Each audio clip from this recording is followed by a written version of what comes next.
Okay, good morning. I am calling to order this special meeting of the Carrabelle City Commission.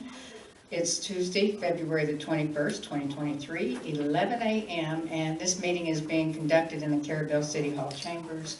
We will open with a prayer by Commissioner Millender, and then I will lead the Pledge of Allegiance. Please stand.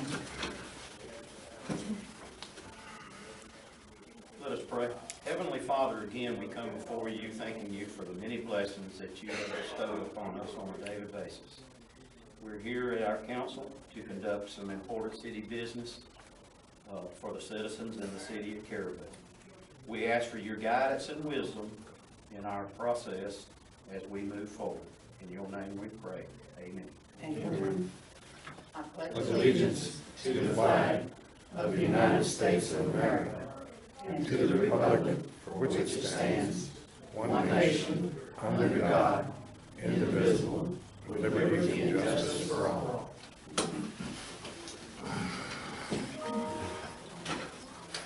All right, good morning again. Welcome, and thank everyone for silencing your phones. And what we're going to do right now is move right on into item 1, since this is a special meeting. And it's the item is discussion and possible action concerning the chief of police position. And I have been advised to request a motion to accept Chief Kevin Schuman's resignation as reads, and I will read that resignation. That resignation reads, please accept this letter as a formal notification that I am requesting from I am resigning from my position as Chief of Police with the City of Carrabelle. My last day will be March 3rd, 2023 as of 5 p.m. Thank you so much for the opportunity to work in this position for the past 22 months. I have greatly enjoyed and appreciated the opportunities of working with city staff, city commissioners, the mayor, and the citizens of Carrabelle. During my last 2 weeks, I will do everything possible to wrap up my duties. Please let me know if there's anything else I can do to aid during the transition. Sincerely, Kevin E. Schuman, Chief of Police, Carrabelle Police Department. So, do we have discussion, or do we want to move directly into a motion? I'll make a motion we accept the resignation as read. All right. We have that motion by Commissioner Millender to accept the resignation as read, second by Commissioner Brown. Is there any discussion? Any discussion? Okay, I do want to say that I have enjoyed working with Chief Schuman. I was enjoyed and proud to have him on board with the City of Carrabelle. I appreciate his ongoing dedication and hard work. And in my opinion, he did a great job. I wish Chief Schuman the very best going forward. And thank you for your public service, sir. I appreciate it, for one. I'm going to now call for a roll call vote. Ms. Keisha. And this is to accept the resignation as submitted. Commissioner Walden? Aye. Commissioner Brown? Aye. Mayor LaPaz? Yes. Commissioner Millender? Yes. Commissioner Wright? Yes. Okay, so there's no opposition, and that motion carries. Thank you for your service, Chief Schuman. We'll look forward to seeing you until March the 3rd. All right, we'll move on to, we need to make another motion. Just one other motion, and Courtney can explain as far as seeking applicants, advertising and seeking applicants for the chief of police position. Mm-hmm. And what my understanding is that that Courtney, in order to meet the deadline, the paper deadline was Friday, so a advertisement has been placed with the paper. It will run middle of the week, this week, Wednesday. So we need a motion to ratify. Motion just to ratify doing that, to seek applicants. I'll make the motion. Second. Okay, Ms. Keisha, that motion to ratify Courtney's actions of submitting an advertisement to the local paper for the chief of police position was made by Commissioner Brown, and second by Commissioner Melander. Is there any further discussion? Okay, all in favor? Aye. Aye. Any opposed? And that motion carries. All right, Mr. Hartman, is there any other business under this item? No.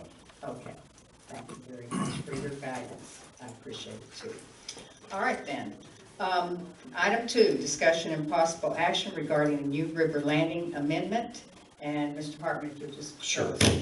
Just the background on this item is that in our fourth amendment, or the last amendment we did, we included among the conditions, a condition for a demolition of the building by a date certain. And it was 90 days to start the demolition, 6 months to complete it of the old City Hall building. The concern being that we were concerned that they would pay the reduced purchase price and then leave the building up for some period of time, and we didn't want that. What has happened, and the reason for this amendment, is that the reverter clause that we required in the last amendment has caused them a problem in getting their financing, and the financing includes money to demolish the building. So we went back and forth, lawyer talk, and I do understand their predicament. What I'm recommending is that because they are moving ahead, I mean, all signs are that they're moving ahead. They pulled the building permits, they paid for the building permits, tap fees. I know they've contracted for the demolition with Crowder, and I know they've talked to local contractors about doing various roofing and different parts of the work. So they're moving ahead. So that concern is not as it was when we talked about this before. And what this amendment does is removes the requirement that it be a reverter provision in the deed, but keeps it as a provision of the contract so that they're still under those timelines, and we would basically have to sue them to enforce the demolition of the building. But it still gives us some legal standing to force them to tear the building down. It just doesn't threaten them with the property reverting to us. Which threatens the. Which threatens the mortgage loan, company. which threatens, Yeah. it kind of is a chain reaction from there that the deal can't get done if we insist on that provision. So my recommendation is we execute yet another amendment, but the rest of this stack here is the closing package. So, which is today, and they're trading documents back and forth, but it will be completely closed out within a week. But we'll be signing the deed, the closing statement, all that kind of stuff. The city will today. So we're closing this thing out, and this is part of it. All right, so we need a motion to remove that reversion clause, is that correct? Yes, or really to approve the Fifth Amendment to the Okay. vacant land contract. And that Fifth Amendment is, the reversion Removes the clause revert. is Yep, out of there, okay. exactly. I'll make a motion to approve the Fifth Amendment. And I'll second, okay. You got it, Mr. Walden? Thank you. Okay, so Commissioner Brown has made a motion to approve the Fifth Amendment as recognized by Mr. Hartman, as recommended by Mr. Hartman, and Commissioner Walden has seconded that motion. Is there any further discussion or questions? Just one comment to the attorney. What I understand is,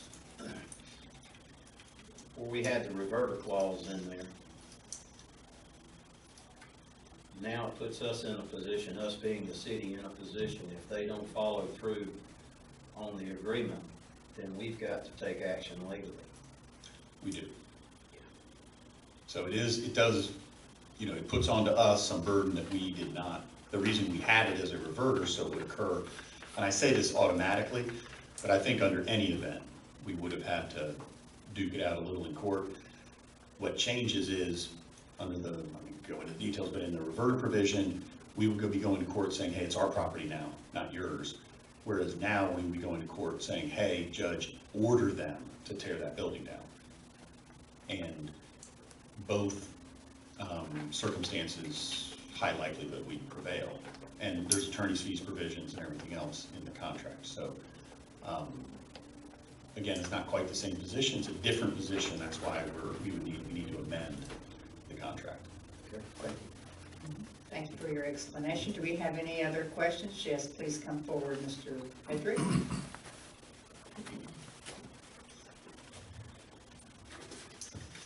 Vance Pedrick, thank you.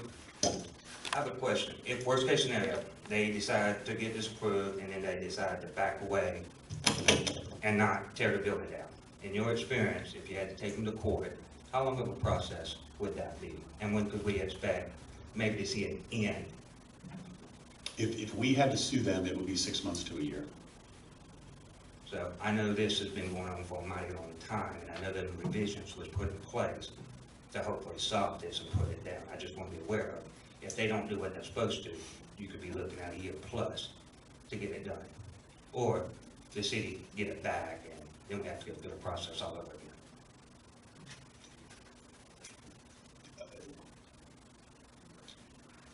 Sort of.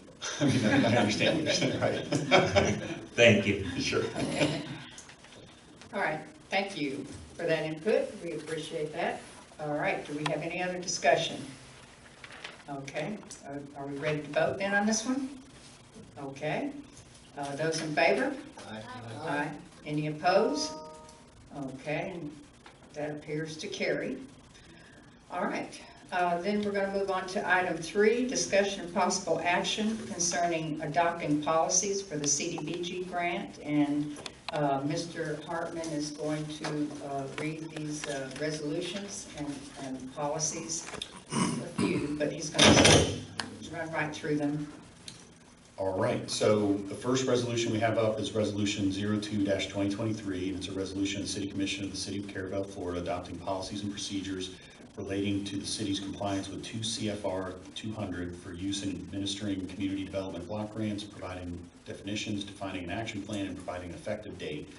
Whereas the City Commission of the City of Carrabelle desires to establish policies and procedures regarding compliance with 2 CFR 200 under the city's community development block grants, CDBG, and whereas the City Commission of the City of Carrabelle recognizes the need to adopt policies and procedures for compliance with 2 CFR 200 under the community development block grant to ensure compliance and adherence to requirements and standards set forth by the United States Department of Housing and Urban Development, HUD, the Florida Department of Economic Opportunity, DEO, and federal regulations. Now therefore be it resolved by the City Commission of the City of Carrabelle, Florida, to approve policies and procedures for compliance with 2 CFR 200 for use in administering community development block grants. That's the first one. We're going to vote on them all at once? Okay, great.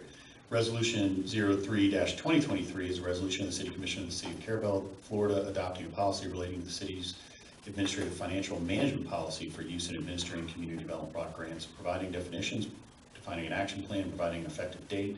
Whereas the City Commission of the City of Carrabelle desires to establish a policy regarding financial management under the city's community development block grants, CDBG, and whereas the City Commission of the City of Carrabelle recognizes the need to adopt a policy for financial management under the CDBG to ensure compliance and adherence to requirements and standards set forth by the United States Department of Housing and Urban Development, the Florida Department of Economic Opportunity, federal regulations, state statutes, and the Office of Management and Budget.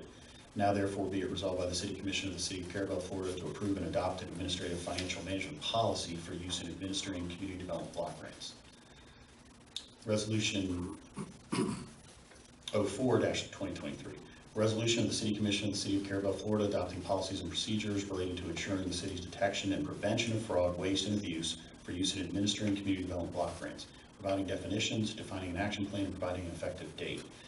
Whereas the City Commission of the City of Carrabelle desires to establish policies and procedures regarding the detection and prevention of fraud, waste, and abuse under the city's community development block grants, and whereas the City Commission of the City of Carrabelle recognizes the need to adopt policies and procedures for the detection and prevention of fraud, waste, and abuse under the community development block grant program to ensure compliance and adherence to requirements and standards set forth by the United States Department of Housing and Urban Development, the Florida Department of Economic Opportunity, federal regulations, state statutes, and state administrative rules.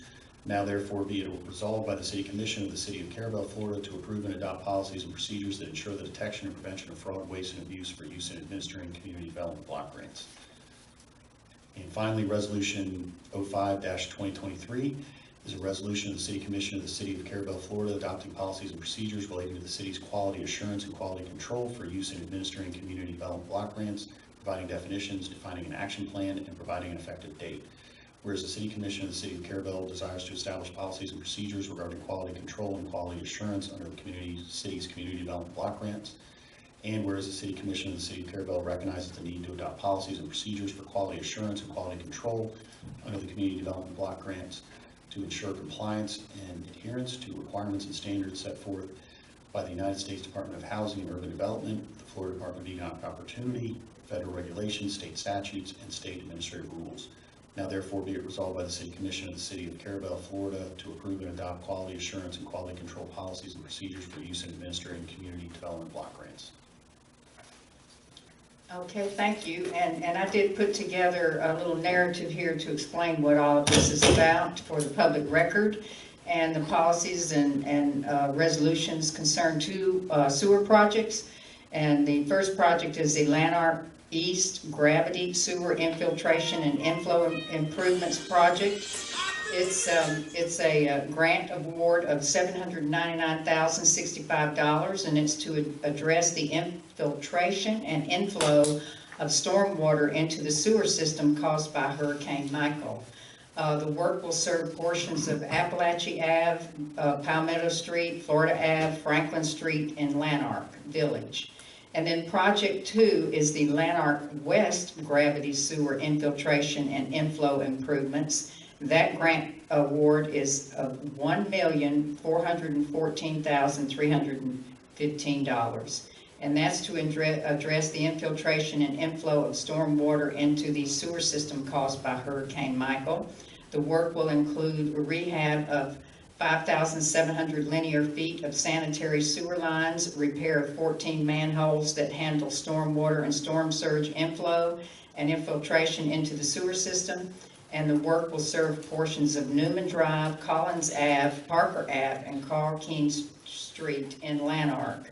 And what happens is our wastewater treatment plant is approved and permitted to take in so much water per day, per month, per year. And when we had Michael, we took in a lot more water product through taking in infiltration where stormwater got in, that we were actually fined some. When you take in more than you're permitted to do, then you receive fines. So, and it puts a load on the wastewater treatment plant as well.